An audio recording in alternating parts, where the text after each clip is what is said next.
All right, everybody, welcome back for a new episode. Kevin, 80% of my childhood consisted of watching football. Yeah. So super pumped for the day. We have three-time NFL Pro Bowler Shawne Merriman on the call with us today. Shawne, how we doing? What's up, my man? How's it going? Good, man. Good. Thanks for joining us. We appreciate it. You got it, man. Thanks for having me. You bet. And so a little background for our listeners and why Shawne Merriman's with us today. We met him back in April at a Vegas show. Found out not only is he in our industry, but his business is killing it. Lights Out Agency. So we're going to talk more about that and everything that he has going on. Before we get into that, Shawne, I'd love to talk some football with you. Listen, it's football time for me, man. So around this time of the year, once training camp is done, I just saw that they made a lot of the final roster cuts, right, to get ready for the season. A lot of trades, a lot of waves, a lot of cuts. Which is kind of, the dark side of the business. I've been there. I've been released and traded, and, I've been there. And you play long enough, it's going to happen. So, I've always had those guys in my thoughts, man, when they're, asked to turn to your playbook and go clean out your locker and here's your flight information. So that's the most you get. So, I mean, man, once you got drafted from Maryland, I'm just thinking back in your career, you had immediate success. In 2005, you got drafted, I think, 12th overall by the Chargers. You got defensive rookie of the year. And then the following year in 06, you led the league in sacks. And you guys had the best overall record in the league. And you were a big part of that. So, I mean, talk about that journey and all the success that went into it. I think the biggest thing, I grew up in Prince George's County, Maryland. And I ended up going to the University of Maryland, my backyard, because I wanted to stay home, right? I wanted to stay in front of my friends, family, my coaches, and it was my backyard. I wanted to stay home. And I had offers from just about every big school in the country. And I didn't take any visits. I verbally committed at my junior year in high school. They actually offered me my sophomore year as a 173-pound linebacker. They offered me a scholarship. Didn't know I was going to balloon up to 260 one day, and so I had the offer there. Left school early, and I knew I was going to somewhere in the top 10, top 15 pick. You send your draft grade to the NFL. They send you some information back, and they basically tell you where they think they got you slotted at, right? So all the GMs and scouts, they look at you and they say, okay, we think this guy's going to go top 7 or top 5, top 15. And I knew I was going somewhere in that 7 to 15 range, and that's when I made a decision. And getting drafted by the Chargers, man, it was kind of mind-boggling because walking into the locker room my first day, you're walking into LaDainian Tomlinson, right? Phillip Rivers, Antonio Gates, Lorenzo Neal, Jamal Wood. I mean, all these guys are Hall of Famers. Yeah. And so you're walking into a locker room the first day. That's your experience I just turned 21. I got drafted at 20 years old. I was the youngest drafted rookie ever at that time. You're with Breeze, right? Yeah. And then, Drew Brees, and then so you're walking into the locker room to those caliber guys, and you got this young, young kid just turned 21 years old with a persona and a nickname like Lights Out. And I come in with my jewelry on and I'm, big, tough. I got my money and all this other stuff. And, at that point, man, I've realized that it was a different level, right? You're in the locker room with guys now who are the best at their position, not just like on the team. I'm talking about the entire NFL when Antonio Gates is number 1 tight end, LaDainian Tomlinson, Phillip Rivers, up there in top 3 quarterbacks. You're walking into a locker room full of greatness. And so it was fast, man. It was one of the best things that ever happened. And that must have been just a surreal moment because I'm sure, you were watching them play. And it's like, wow, now we're in the same locker room. Must have been crazy. It doesn't feel real, right? It just doesn't. And, when you're that young and you come into that level of success early on, you tend to have to grow up a lot faster than normal people, right? You have to figure things out. You got things thrown at your way that you're like, hold on, I've never had this before. I just got out of college. What are taxes, right? What is this? What is that? So you have to figure things out relatively quickly. Learn the business aspect of the game of football and off the field. So all those things came pretty naturally for me. Absolutely. And what was it like playing with Rivers? I feel like that guy is just one of the biggest competitors and so emotional out there on the field. Oh, he's the most competitive teammate I played with ever. And, I played with some pretty competitive guys. And you know, the funny part about Philip is it wasn't about him competing on the field. You could be in the lunchroom, in the weight room. He's talking the same. I mean, the competition, a card game, domino. It never stopped all day long because that's who he was and that's what he was about. But that's also the reason why, you know, he achieved so much, man. He just was such a competitor that he was like that 24/7. But I gotta believe that. I mean, he might have been like the ultimate like that, as you mentioned, you know, the most, but everyone surrounding you and you yourself, you know, even at Maryland line, you must have been just, you know, the guy that the overachiever, just like, you know, we're going to win no matter what. And so Jeff, when you talk about the teams that we had then, that what he just said was the biggest part of us. Our mentality was to dominate you. Yeah. And our practices some days were harder than the games. You know, we had Marty Schottenheimer as the head coach, and some days we're full on tackling in practice. You wouldn't even imagine, you wouldn't even think that we're a professional team in the way that how hard we're practicing. And you know, I'm going against our left tackle we have, which is Marcus McNeil, right? Who's also was a Pro Bowl left tackle, and I'm seeing him every day. Antonio Gates. It just the competition level in practice became so hard that when we got to the games, it was pretty easy. Now, you didn't get coined the nickname "Lights Out" in San Diego, though. It was No. Was it in Maryland or was that way back in high school? My sophomore year in high school, I knocked out 4 kids in one game, 4 players. And Seriously. after that game, I had about 20 students come run up to me and said, "Man, you knocked those guys' lights out." And I looked at all of them. I just said, "Hey, yeah, call me Lights Out." And that name came out and it stuck with me. And this was pre-social media, right? So it wasn't like some viral moment and everybody started calling Lights Out. This is like word of mouth. Like, oh, hey guys, you see that dude that I was wore number 44 in high school? Hey, 44, that Lights Out dude, that Lights Out. So it was like some kind of folk tale, right? We got back to school and people started talking about it. And that name just followed me on through college and then through the pros. That's awesome. It was show, don't tell, you know, just going out there and making it happen. So transitioning now, I mean, we could talk football for hours. You had a successful football career. When did you get into our industry, and talk about your passion and what got you into it in the first place? Yeah, so I retired in 2013. I went straight to broadcast and I went to NFL Network. I was also working with WWE as a broadcaster around that time and also hosting their pay-per-views and being a part of some of their shows. I worked out and done a lot of stuff with WWE. And in 2019, I'm launching my MMA promotion, my MMA company organization called Lights Out Extreme Fighting. And so we were one of the fastest growing in the country. I've been around the sport of MMA for 17 years, training with the likes of like Randy Couture, Chuck Liddell, like all these guys. I was around training with them during the off season. So the transition into combat sports was easy for me.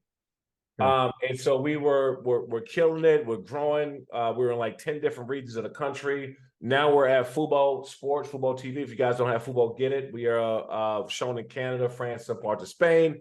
And then this little thing called the pandemic happened, right? And so once the pandemic happened, it was my first time in my adult life that I didn't have anything going on, right? Like I'm a busybody. I got ADD, I have ADHD, all the DDs, right? I got all of them. And yeah, so I mean, it's for me to sit in one place and kind of be patient and wait to see what happened. That's not my mentality. It's like, I want to get up and figure it out and I want to go now and I want to go all the time. And so it was the first time that I actually had to sit down and think, right? And sit down and say, what's going on? It's not what I'm accustomed to. I had my TV shows at Fox Sports as a broadcaster. So pandemic hit, we couldn't go in studio, right? Couldn't go in studio. We couldn't. My league is based in California, so couldn't have any fights. So one day, I had a friend of mine named Brad Alkeisen who he came down to my place and he was making some really good money, especially during the pandemic. And he said, "Hey, I'm with this company called Family First Life. Really good company, high compensation. We take care of a lot of families and this and that." At the time, I knew that this is the second or third month of the pandemic in March, April, May or April. Yeah, right. April, May, it was right at third month.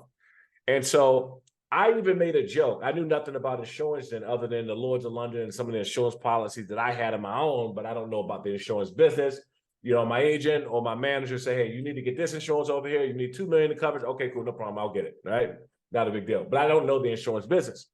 So me not knowing the insurance business, I made a joke to him and said, hey, what do you want me to do? Put on some khakis and a red shirt, knock on the door, right? Because I'm thinking of the State Farm agents, because I'm watching the commercials, the Aflac, the State Farm agents, and that's what I'm thinking insurance is, right? Door knocking and trying to sell insurance. So he said, no, man, it's not like that. We have leads. We have, it's high compensation. We, fast payment, and we help the most families of a lot of these other insurance companies. I still said no, right? 3 months later, I leave my place in LA. I drive up to his place in Vegas.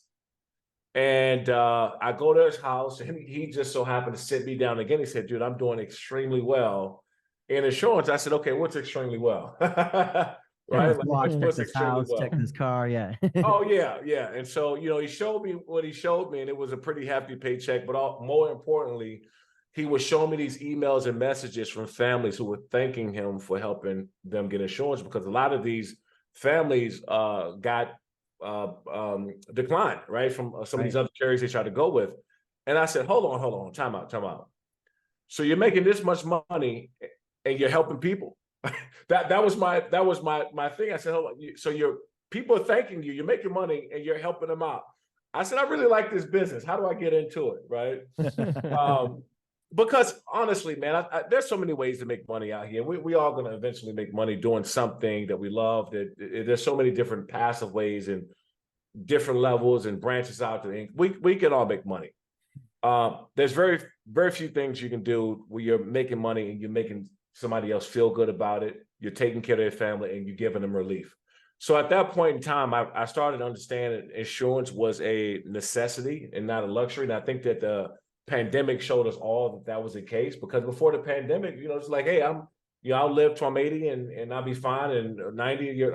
But we had people that were young and healthy to passing away, and including people that I knew that I was close to, who were young and healthy, seeming like, and were passing away. And I think that the pandemic showed us all on why insurance was a necessity. So I went and got my insurance license, didn't think nothing of it. Actually, I think Family First Life, like Shawne, Mike, and some of the execs there, they had a bet that I wouldn't sit down in one place and actually get my license. And so they lost that bet because I did. And so what was that? Pass on the first attempt? No, absolutely not. I didn't. I haven't passed a one-time test since I was in kindergarten, man. I'm the worst test taker. I actually failed twice. Yep. And so but it was important for me because not only the upside economically in the industry of what's possible, I think the bigger thing, honestly, was the opportunity for longevity in this business. And that was more intriguing to me because you can build something so, substantial and stable for a long period of time. I work with 248 agents in my agency currently, all over the country. And we're growing by the day, we're growing by the month. And, I'm constantly getting calls on how many agents are helping these families out a week. And I'm like, man, this is pretty remarkable. This is pretty incredible. And so I just spend most of my time now, man, just try to present this opportunity to people who don't understand that there's a real opportunity in this space, because I didn't know, right? And I had insurance, but I didn't know the insurance business. So I think that I found something that I love and I'm passionate about. It doesn't feel like work anymore. And building these teams and helping these agents get started and helping out more families it's fun for me, but also it makes me feel good at night when I go to sleep, man. We're helping a lot of people. Yeah. What's really cool, and I'd love to learn a little bit more about your success has just continued, right? So you're successful in high school, in college, and then football, and then all of these businesses. So what is that common thread inside of you that you can share with our listeners here about, why is it, why you keep succeeding? Besides, I think the biggest thing is, one, I'm a big believer in consistency, right? Consistency, if you keep doing the same thing over and over again for a long period of time, eventually you're going to win.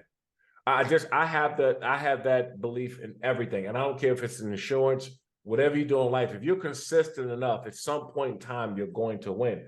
Because most people don't win at things because they're not consistent enough. And I'll take that and kind of make the comparisons to me playing and playing football. When I got to college, when I got to the University of Maryland, I knew nothing about pass rushing.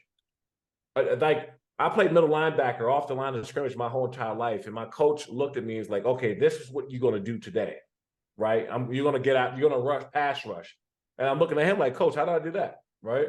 I've never done it before. And I'm sitting, I got a D1 scholarship, and I've never had one sack in my whole high school career. And what I started to do was every day after practice, I would work on my hand combat drills to be a better pass rusher. I would watch Lawrence Taylor, Reggie White, Derek Thomas, Cornelius Bennett. I mean, the list, I had 10 guys that I would just study and look at so long that I would just like, okay, they do this. This is how they take off. They put their foot here. They put their hands here. Like, I was just watching everything they do. And so, when you have a certain level of consistency for a long period of time, you will win eventually. Yeah. I mean, you just get that momentum. And I think too many people, they get going down that road and then they don't see the immediate success, right? And then they're just like too hard, and they could be just right. The success could be right on the other side. No, for sure. And people, and you're right. That the biggest thing is people always quit right when something good is about to happen. Right. They always do. And a lot of people don't experience what's on the other side of that wall because they quit right at the door, right there. They just, that's it. I can't do anymore. I'm out. It's not working. I'm turning around. I'm giving up. And they don't know. They just keep going a little bit more. Just go a little bit more until they start to see the light. I was talking to one of my good friends the other day about going to the gym. He just got back into the gym. He played ball for a while, had some depression after he was done, let his body go and stuff like that. And I'm trying to get him back in the gym. Mm-hmm. And I said, just do this. Just go to the gym every day and just walk on a treadmill, man, for 30 minutes. Just go 3-4 days a week. He was going 3 Monday, Wednesday, Friday. He'll go in there. And I'm over there and I'm going hard and I'm slanging weight and I'm throwing it around and screaming and everything else in the gym. I look back at him and he's on his phone texting, just, got the treadmill at 3.0, just walking. And I was like, that's it. I got it. That's it. That's all he needed. He's here. He's consistently here. And that, I remember that second week he got in there that next Monday, I saw he had it on 4.0. He's walking a little bit faster. The next week, 5.0, he started to, kind of lose a little bit of weight. You can see it in his face. His face got a little slimmer. And what some people need to see is just go enough where you can see the light again, where you can see that if the possibilities are there, that you are going to win and good things are going to happen. And most people quit before they ever get a chance to see that happening, man. So I try to encourage people, just keep going a little bit more and see what happens. And crazy for you too, like that year you won, you led the league in sacks. You had Jason Taylor, you had Ray Lewis, Brian Urlacher, Julius Peppers. I mean, you had some guys that were just I just felt like defense, a whole nother level that year in the competition. And it's really impressive what you did.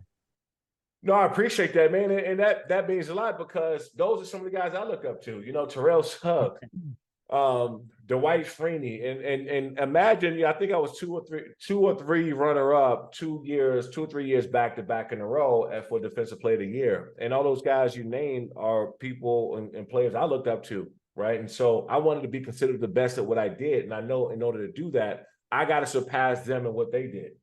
Right. And, Champ Bailey, I think, was like 1 or 2, and Jason Taylor 1, and I was 2 or 3. Like, so stacked, man. Come on, Terrell Suggs, you run that time, and Dwight Freeney. No, I mean, it was just locked. It was low. Jerron Curse, I mean, you name it. It was just locked. Yeah. So to be mentioned up there as the best at what I did at that time, man, was a huge honor. Yeah. So I got a question for you. So you got 240, how many people on your team now? 248. 248. So what do you do to keep them they're all remote, right? Yeah, they are remote. So what we did was a little bit different. We built a training session from 7 a.m. to 7 p.m. So 7 a.m. we have about 10 to 15 agents a day, just around the clock, getting help from other agents that's writing a lot of business a month. help with script, walkthrough on calls. I mean, sometimes you hear agents dialing and they get stumped because someone's 48 years old and may have some medical history, some medications that they don't know and understand. They mute the client and they come on there and ask one of the other agents, hey, I got Margaret Johnson, that's da. And so they're getting help. That's what this thing about, and that's what I know best, right? To build a team-oriented atmosphere. And that's what we try to build, because we do understand that everyone's at home and it can get lonely as hell, man, when you're sitting there dialing all day and getting hung up on sometime, or sometimes people rude to you, or whatever the case is. And it's a different business. So we try to build an atmosphere where we're getting agents helped around the clock. That's great. I mean, training is such a, I mean, in football too, right? But Yeah. if that's your business, if that's how you make your living, then you have to train. And the best agents and the best football players, they train every single day. And it seems like an easy thing that people skip, or they start it. But training's kind of like bathing. Like, I mean, you should do it every day. You don't. It's gonna be gross. Yeah. Well, it's repetition, right? That's what this thing comes down to, is repetition. And that's one thing I learned from football, man. I used to when I started to do more business, and I work with all different kind of companies, tech companies, trademark attorneys, IP attorneys, so every day I'm in some different meeting for something or whatever. And I used to get so upset that when I go to these meetings, they will always make a comparison to something that relates to football, right? And I've been in the trademark space for 17 years now, so I understand trademark and IP law and copyright law like the back of my hand. I've been doing it for a very long time. But you'll have someone to make the comparison, like, hey, when this happens, that's like someone running a ball from the 4th-yard line, and that, so I'm like, you don't have to talk like that, right? Because I understand what you're saying. But man, the more I stepped away from it and looked at it, there were so many similarities to football and life and business that I even started to use these comparisons. Now I'm like, oh, I get what he was saying that time, right? Like, hey, when a guy intercepts, right, when a guy intercepts the ball and he does this, and you started using these comparisons, because I do think there's so many similarities between football, business, and life. So we got a few minutes left here, Shawne. The opportunities you have in this market right now, people in the industry or outside of the industry, how can they connect with you, number one? And then number two, what's the opportunity like? Paint that picture? Yeah, well, I hate using the word recruit, right? Because I just think the recruit has a bad connotation about it. Like, just, I'm not trying to recruit anybody. What we're trying to do is offer people better opportunities than they have, right? If someone is happy where they are, we don't try to go and surf for agents or pull agents out or whatever. We just say, this is what we're doing over here, and this is how we can help you, right? Obviously, our compensation is extremely high. All that stuff, blah, blah, blah, is great. But I think the biggest thing is we have a tight-knit family and team-oriented situation going on with all the agents. When we're working around the clock to help agents build their team, put them in better situations, and really change their life, man, because we're constantly seeing it all the time. We're constantly seeing people that never had this opportunity before, now just having it now.